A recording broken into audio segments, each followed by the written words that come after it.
დიდი და ამორფული ჯგუფები ვერასდროს ვერ იცავენ საკუთარ ინტერესს. აი მაგალითად ახლა მაყუჩების პრობლემა დადგა და მანქანებს ანუ ვიღაც გიჟები და უზდელები რო დადიან ღამე და ხმაური რო არის. ამის გამო თურმე რაღაც რეგულაცია შემოიღეს. მე გეტყვით ერთ ჩემ ისტორიას. ჩემს სამოზებლოში ვიღაც დეგენერატი დაახლოებით 2.5-ზე გამოდიოდა, წრეებს ატყავდა, გონკაობდა და მიდიოდა. მოკლედ ისეთი ხმა ქონდა ამას, რომ არანაირი შანსი არ იყო ვინმეს ეძინოს და არ გაგვიძებულიყო. ნუ ერთხელ ჩაიარა, ორჯერ ჩაიარა, სამჯერ ჩაიარა, ერთ და იგივე მანქანა და ნუ უკვე დავაპირე რა, რომ ერთხელ ჩავალ, თან მანქანა ახლოს მეყენა, რომ გადაუკეტავ გზას და დაველაპარაკები ვინ არის. იმ დღეს მეზობლები გამოვიდნენ, უკვე დამასწრეს, გადაუკეტეს გზა, საკმაოდ ძილობიანად ჭყალებში დაელაპარაკდნენ და მეტი ის მანქანა ჩვენთან არ გამოჩნდება. სხვადასხვის 1-2 დღე მესმოდა რომ სადღაც პერიფერიაზე გონკაობდა, იმიტომ რომ ხმა მაინც მოდიოდა, მაგრამ ძალიან შორიდან, მაგრამ ისიც გაქრა და აი ხანი არ მომისმენი ამ ადამიანის. ზოგადად ეს იყო სწორი ჩემი აზრით. ანუ სწორი ქცევა უზდელი ადამიანი, რომელიც ფეხებზე კიდია სხვა ადამიანების რაღაც ძილი თუ კომფორტი და უბრალოდ თავის რაღაც კომპლექსებს იქმაყოფილებს იმით, რომ რაღაც დასახლებულ კვარტალში გონკაობს, სხვა საფრთხეს უქმნის, ეს პირველ რიგში არის მოსახლეობის მოსაგვარებელი პრობლემა.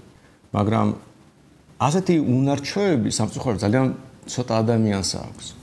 და ამიტომ ყველაფერი პასუხისმგებლობა მთავრობას აკისრებენ.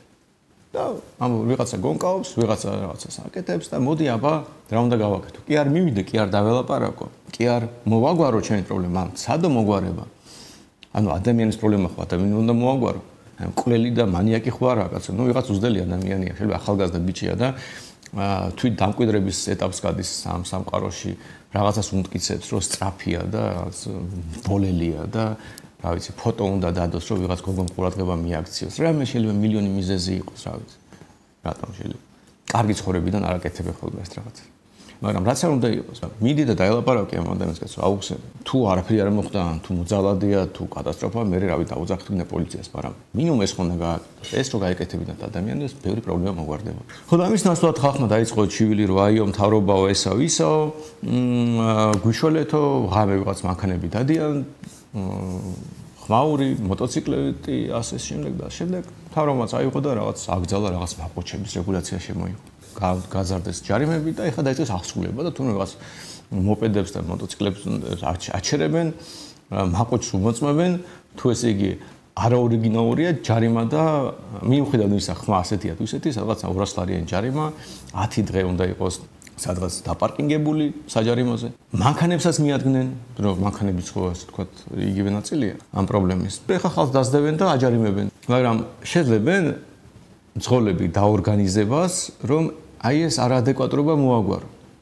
მათ შორის ერთმანეთში მოაგვარონ, რომ აი ვიღაცა თუ მართლა ასეთი უზდელია და დასახლებულ კვარტალში გონკაობს. ეს ხო სხვა მძღოლების პრობლემაც არის.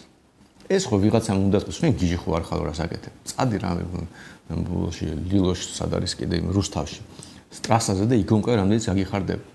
აი არ არის ეს ჯანმრთელი ქცევა დასახლებულ კვარტალში გონკაო. მეც ვიყავი იმას აქ როცა ასეთი რაღაც სრულები ხავს უშდებოდა, მაგრამ ზოგადად ასე არის სწორი. და თუ ადამიანები არ გააკეთო ასე შემდეგ რაღაც მომენტში შენ წვდები და ქცევას ცვლი.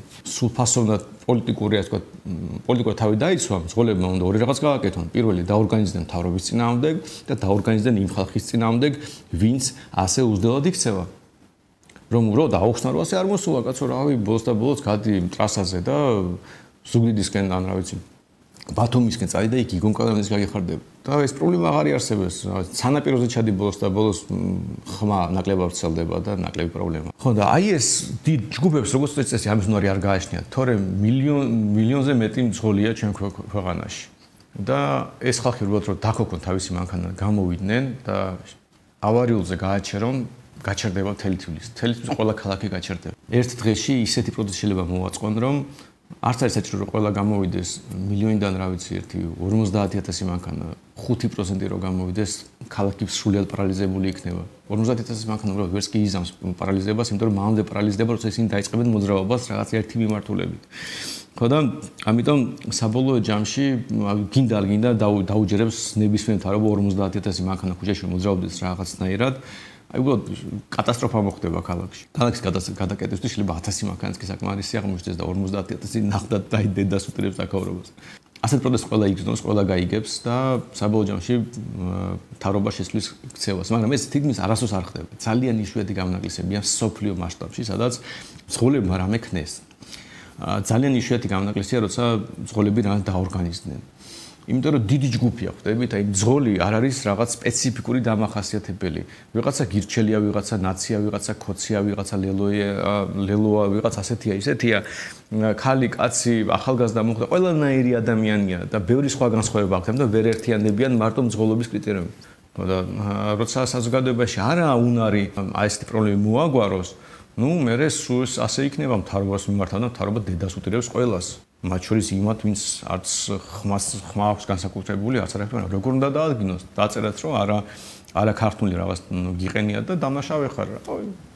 პრობლემის მოგვარების გზა არის. ასე გააგრძელებს ხალხი, გადასვავს მერე მთავრობა ყველას ავტობუსებში, თვითონ ივლიან ცარიელ ქუჩებში კარგი მანქანებით და იყავით მერე ბედნიერად.